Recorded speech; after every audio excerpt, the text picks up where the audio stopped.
Қайырлы күн құрметті жерлестер, темірліктер, сіздердің алдарыңызда кезекті темір подкаст жобасы.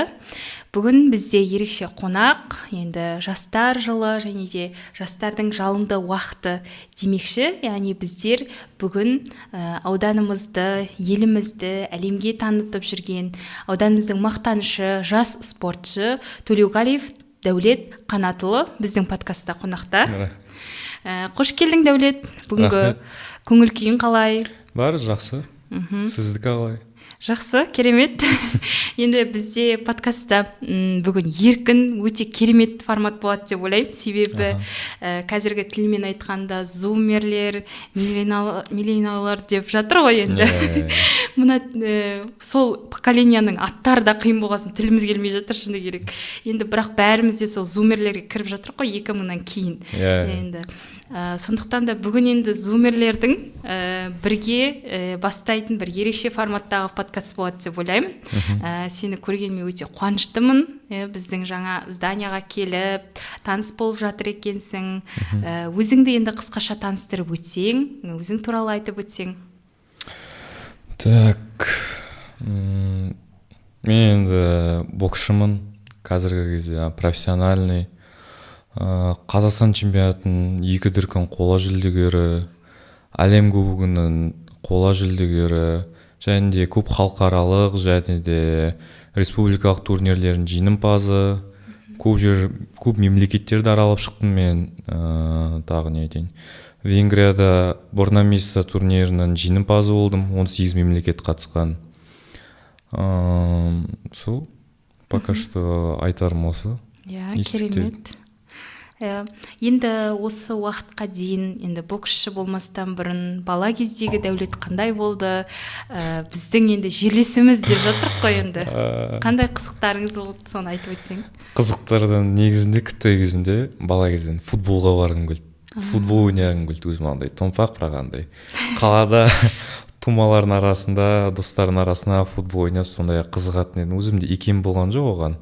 Бірақ сонда да қызығып нетіп едім. Сонымен бірақ оған әкем шамалы қарсы болды, типа бокске бар, сол жақтан дұрысырақ деген сияқты болды ше. Сол 9 жасымда әкем бокске апарды, содан басталды ғой. Керемет. Сонда Шұбарқұдықтан бастадың ба, әлде қаладан бастадың ба, қалай? Бокс, именно боксты Шұбарқұдықтан. Сол боксты сол 9 жасымда бастадым, сонымен қатысып жүрдім. Енді баласың ғой ол кезде. Бір күні барасың, бір күні бармайсың, жылайсың ана жерде. Әжем жүреді, анам жүреді, тасташы не істейсің ананы апарып. Жалғыз әкем тұрды, бару керек анаған, тастамау керек деген сияқты болды ше. Енді бір затты бастағасын шамалы хотя бір ортасына шейін ба, до конца келтіру керек та оны. Баласын ол кезде білмейсің, чемпион болатын, сборныйда жүретінін. Сол кезде де бірінші жарысым болды Қандыағашта. Сол кезде алғаш рет жеңістің дәмін татқаннан кейін сол кезде де қол алып қалдым. Сол кезде шамалы желание ашылып, өзімше видеолар қарап, бірақ енді қол алған уақытта сынып қалу деген болмады ма енді? Ол кезде баласың ғой. Отпа, түсінбейсің ол кезде. Ұтылдым, ладно деймін да. Главное, 3-ші орындамын. Ол кезде медальдің құнында түсінбейсің ғой, әйтеуір. Ұттық, ощущение күшті, бүйтіп мәз болып, нетіп тұрасың. Уже тумалар мақтай бастады, уже бүйтіп көтеріле бастайсың, самооценка өседі ұтқаннан кейін. И дальше сөйтіп желание ашылды, заниматься ете бастадым. Бірақ өзім прям өз-өзіме кәдімгідей дұрыс қарап, профессионально түрде заниматься етіп, сол 7-ші сыныпта ма бастадым, жайлап уже. Соның бастамасы сол жерде ол 7-ші сыныпта.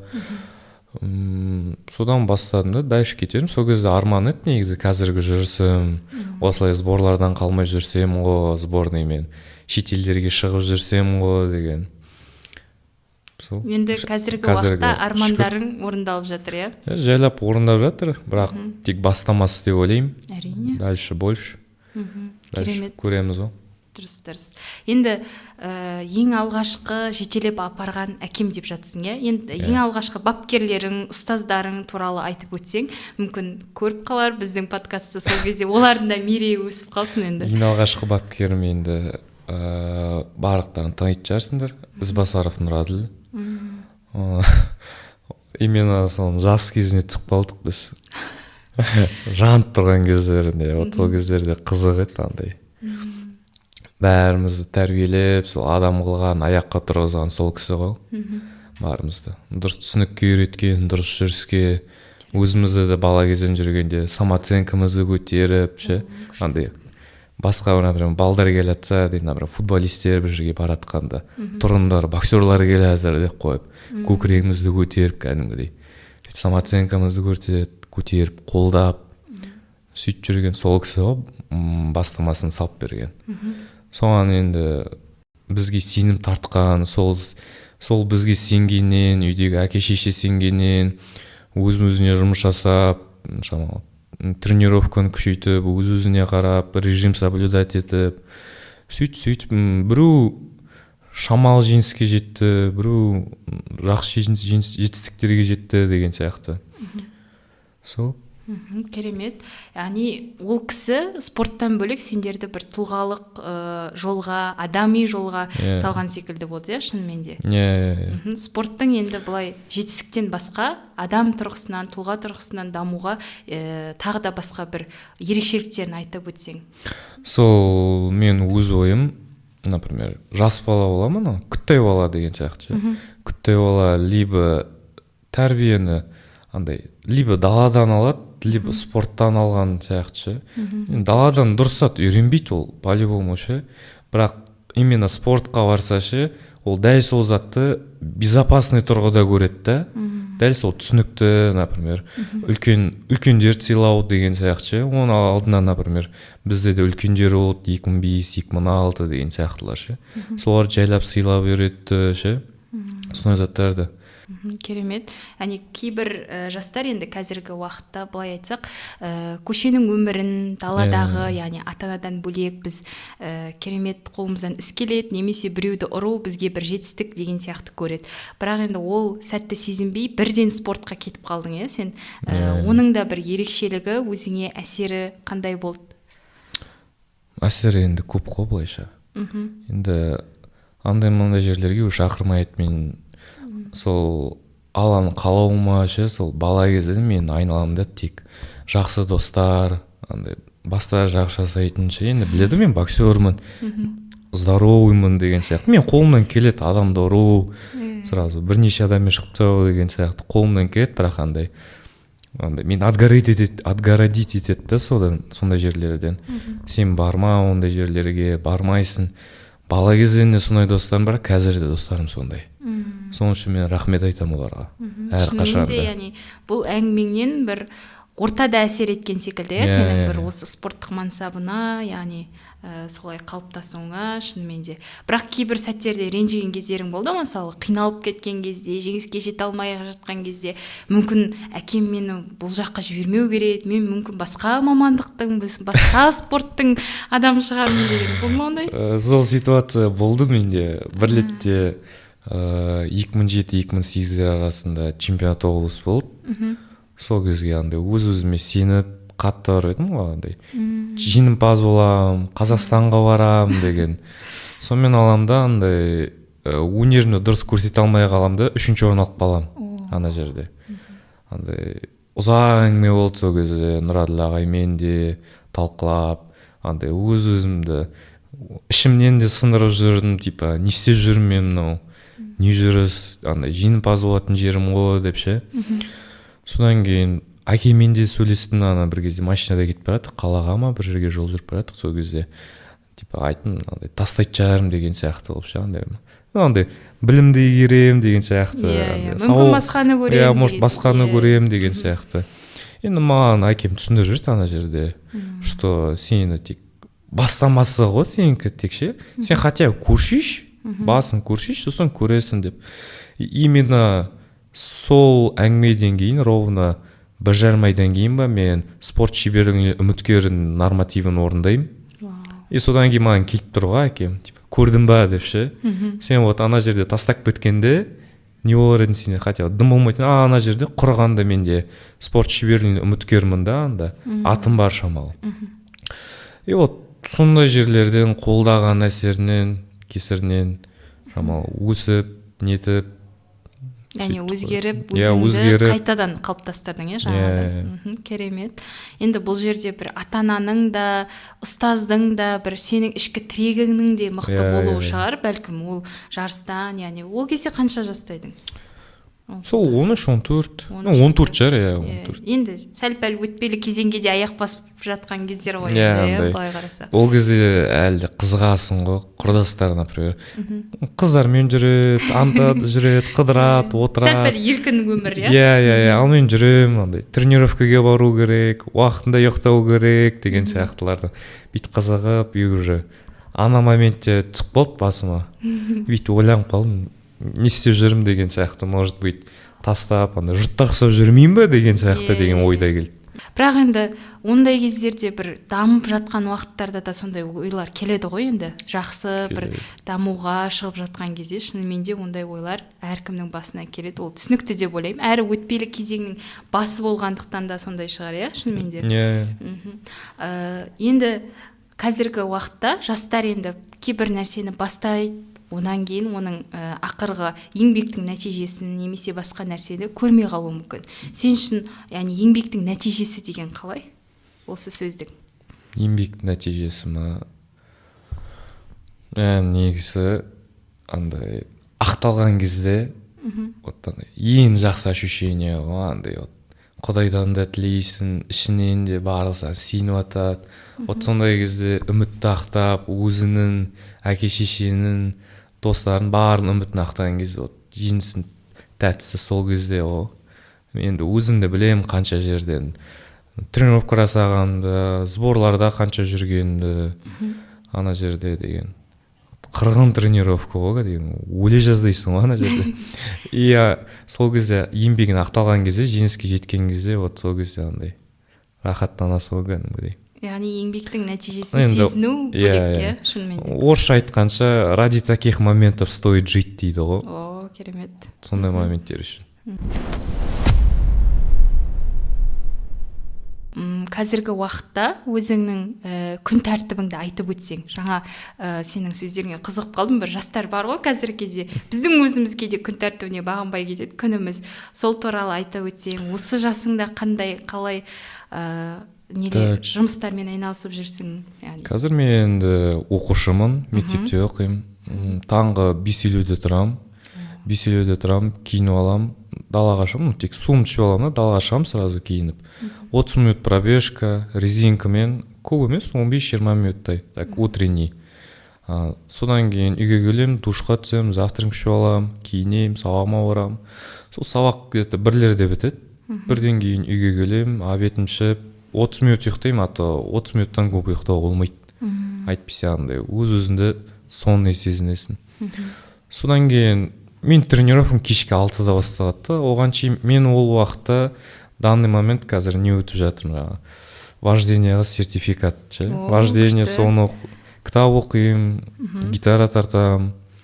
Сол уақытта уже примерно келіп қалады, тренировкамен барып келемін. Келгеннен кейін уже сағат 9 оқып қалады ғой, 6-ға тренировка. 9-да ужин ішіп аламын, шамалы жата тұрып нетемін да, далаға шығып кетемін. 30 минут прогулка таза ауада. Содан кейін үйге келемін да, уже 9:50-де постельге жатамын да, уже 10-дардан кейін ұйықтаймын уже. Сенде бұл, яғни қалыптасқан күнделікті, яғни тұрақты режим, иә? Бұдан бір ауытқып кету онда жоқ па? Кейбір сәттерге байланысты, мысалы. Көп болмай ма ондай? Енді ситуациялар разный болады ғой, по-любому. Но сол режимді ұстануға тырысамын. Андай өзім 10-да, көп дегенде 11-де ұйықтап қалуға. Одан артық кетсем, уже организм восстановиться етіп үлгермейді уже. Ертеңгі тренировка не? Уже сен 0 болып келесің да. Сен өйтіп восстановиться етпеген организммен сен ертеңгі тренировкасына барсан, сен өз денеңе дым бермейді ол. Ол қабылдамайды денені сен оны қанша жерден қинай бер, пахат ете бер, денені восстановиться етпесе, қабылдамайды оны. яғни сенің бұл спорттық мансабына да әсер етеді дейсіз ғой. Яғни осы спорттың да бір берері, яғни өзіңнің режиміңді де дұрыстай аласың, өмір салтыңды да қазіргі уақытта енді 8 сағат ұйқымен, тағы да басқа шаруалармен өте жақсы, пайдасы зор депуге де болады, иә. Мысалы, енді бұл жерде көрермендерде ой болуы мүмкін, не үшін ол кісінің режимін сұрап жатыр деп. Бірақ көп адамдарда ондай режим сақталмайды, қазіргі уақытта. Жастарда көбіне енді. Жаңа айтып жатсың, оқушымын мен деп, яғни бітіруші түлек екенсің биылғы. Керемет, ол да бір жаңа өмірдің бастауы ғой сен үшін. Ол да бір, яғни студент атану деген бұл үлкен жауапкершілік, ата-анаңның да мойнында бір үлкен жауапкершіліктер. Бұл бала ары қарай қалай болады, спорттық мансабы қалай болады деген секілді. Сол туралы айтып өтсең, яғни мектептен кейінгі өмірің қандай болады енді алдағы уақытта? Мектептен кейін өзім примерно жобалап отырмын, спортивный факультетке түсемін деп. Сол жақтан уже мен неде жүрмін, молодежкаде, бокстан. Содан кейін уже 18-дің жоғары жасқа дейін. Соған жайлап дайындалып келтіріп, енді ана жерде үлкен ағаларымыз күтіп отыр. Өзіміздің аға деп жүрген, кумир болып жүрген кісілер маған уже соперник болып келеді. Соларға дайындап, психологический тұрғыда, физический тұрғыда өз-өзімді шынықтырып дайындау керек. И болашақты көреміз. Олимпиада, әлем деп өзім мақсат қойып жүрмін. Керемет, армандарың орындала берсін енді. Ал енді жаңа айтып жатсың, шетелдерге шықтым осы спорттың арқасында деп. Қандай мемлекеттерден бір ұсыныс түскен жоқ па? Осы боксшыны бәлкім өзіміздің елімізге алып қалайық, немесе тәрбиелейік әлде деген секілді бір ерекшеліктеріңді байқаған жерлерде бір керемет мүмкін бапкерлер көрген шығар, айтып өтсең. Болды ма ондай оқиғалар? Мақтайды ғой по-любому. Андай кейбіреулер тартады шамалы. Андай өз елінің туын аспанға көтергім келеді да, мен пьедесталда, олимпиадада. Сол үшін ондай қатты ермеймін. Тартады, Украинаның, басқа Европаның мемлекеттері, анау-мынау деп жақындап сөйтеді. Өзім неде болдым? Индияда болып көрдім, сборда. 20 күн дейма сояқта болдық Индияда. Россияға жиі барып келемін мен, Санкт-Петербург деп, Новосибирск, Чита дегендерде. Тағы қайда. Монтенегрода болып көрдім, Будвада. Әлем кубогы сол жерде өтті. Венгрияда болдым, Егер қаласында. Сол шетелдерде, яғни сол спорттық мансап арқылы ояққа да шығуға да болады, шынымен де. Енді жаңа айтып өтсің ғой, сондай елдерде болдым деп. Сол әрбір елден қандай бір ерекшелік көре алдың, немесе саған бір осы әлде де Қазақстанның атынан шығуға бір спортшылардың әсері болды ма? Қандай әсермен келесің? Мысалы, Индиядан келгенде Қазақстанға, немесе тағы да басқа жаңа Россиядан келгенде Қазақстанға қандай әсермен келесің? Әрбір выезді шетелге болсын, қай жерге болсын, бір багажбен келесің ғой. Ана жерден көргенім бар, нем бар. Сол жинаған тәжірибені сен үйде шығарып, отрабатывать етіп, өзінше көресің ғой уже. Әр мемлекеттің өзінің несі бар, ол бокс жағынан да өзіндердің школалары басқашалау болады, каждый мемлекеттің несі да. Инфраструктурасы да басқашалау болады, каждый мемлекеттің әртүрлі. Яғни басқаша бір әсерлер береді, шынымен де. Керемет. Енді алдағы уақытта жаңа айтып жатсың ғой, біз біреулерге үйрете аламыз, бапкер бола аламыз деп спорттық мансапта. Енді тренер болуға қалай қарайсың енді? Одан кейін бәлкім өсіп жатқан кезде өз шәкірттерін тәрбиелеу. Сол ең жиі қойылатын сұрақ қой маған. Боксты қойғаннан кейін бапкер боласың ба деген. Мен оны может болашақта болам ба, болмайым ба, тоже бір сұрақ деген. Қазір, например, мен болмайды яқтым, то что андай дайын емеспін еще андай өз-өзімнің нервімді жетпейді, жаңа бала тәрбиелеу деген ол деген. Енді былай адамда іште деген ұстаздық қабілет те болу керек сияқты ғой, ол үшін бәрібір кішкене педагогикалық қабілет те жетпейтін сияқты ма, әлде де дамыту керек па сол жағынан? Бәрібір мен Нұрәділ ағай сияқты, қазіргі бапкерім Болат Арынгазиев сияқты өйтіп тәрбиелеп сөйтіп шығара алмайтын сияқтымын да, андай ондайға қатты икемім жоқ та. Өзім сөйтіп ойлаймын, алда болашақта қалай болатынын білмеймін да, бірақ өзім сөйтіп ойлаймын, өз ойым. Керемет. Енді бізде сенің қатарластарыңды көретін шығар, біздің подкастты көрермен ретінде. Қазіргі кезде ұбт-ға дайындығың қалай? Қандай ерекшелік бар? Енді оны да айтып өтейік енді. ұбт-ға енді менде шығармашылық болғандықтан менікі ондай қатты ауыр емес, қатарластардан қарағанда енді. Көріп атам, олар енді оқып күндіз түні. Маған олай болмайды, оқып, түнімен отыруға, потому что менде біріншіден режим бар, екіншіден мен сборларға жиі кетемін, жарыстарға жиі кетемін. В общем, бірге алып жүруге болады, бірақ қиын да. Былайда шығармашылық болғасын мен оқыдым, курс алып, шамамен қатырып оқыдым деп те айта алмаймын, бірақ андай өзіме керек балымды жинадым мен. Қазіргі уақытта, яғни өзіңнің межеңде тұрсың, Яғни сен үшін, яғни спортта білім маңызды ма? Білу, оқу білім деген секілді. Білім, смотря қай жағынан деген сияқты ғой. Енді мысалы базалық білім, тіл жағынан немесе деген секілді. Керек. Бәрібір де білім әсер ете ма? Бәрібір де керек. Спортқа өмірде спортқа дейін мынандай ғана уақыт беріледі да. Дальше сен өз-өзіне дамытуың керек. Сол үшін спортпен қатар сен өзінің жеке қасиеттерін дамытуың керексің. Сен ол сөйлегенін деген сияқты, сөз байлығын, соны үлкейтіп, шамалы басқа да қасиеттер развивать етіп ішінен. Өзіңмен жұмыс істеу керек. Өз-өзімен жұмыс істеп, шамалы өсіп, нету керек, тек бір бокспен ғана жүре бермей деген сияқты. Өте керемет, себебі бізде, яғни кейбір адамдардың түсінігі қалыптасуы мүмкін. Мен тек спортпен ғана айналыссам болды, қалған бәрі өзі келеді екен ғой деген пікір қалыптасуы мүмкін да, сенің сұхбаттарыңнан кейін, мүмкін айтқанынан. Сондықтан да ашып айтып өтсек, басып, шынымен де. Жаңа айтып қалдым, мен бос уақытымда мысалы гитара тартам, кітап оқимын деп қалдың. Енді тағы да басқа қандай қабілеттерің бар, және де өзің сүйікті кітабың туралы айтып өтсең. Сүйікті кітабымнан маған ана кітап ұнады, орысша жазылған кітап, «Цветы для Элджернона» деген. Күшті. Сол өзіме қатты ұнады. Сол да негізі қызық болып кетті, оны бітірген негізі. Сол ең бірінші кітабым ғой, сол бастаған. Соны енді бастап келатқан кезде мен ол кезде сборда болдым. Сборда телефонмен ұстап алады ғой мені. Ұстап алғанда да ыңғайсыз кетіп қалды ана жерде.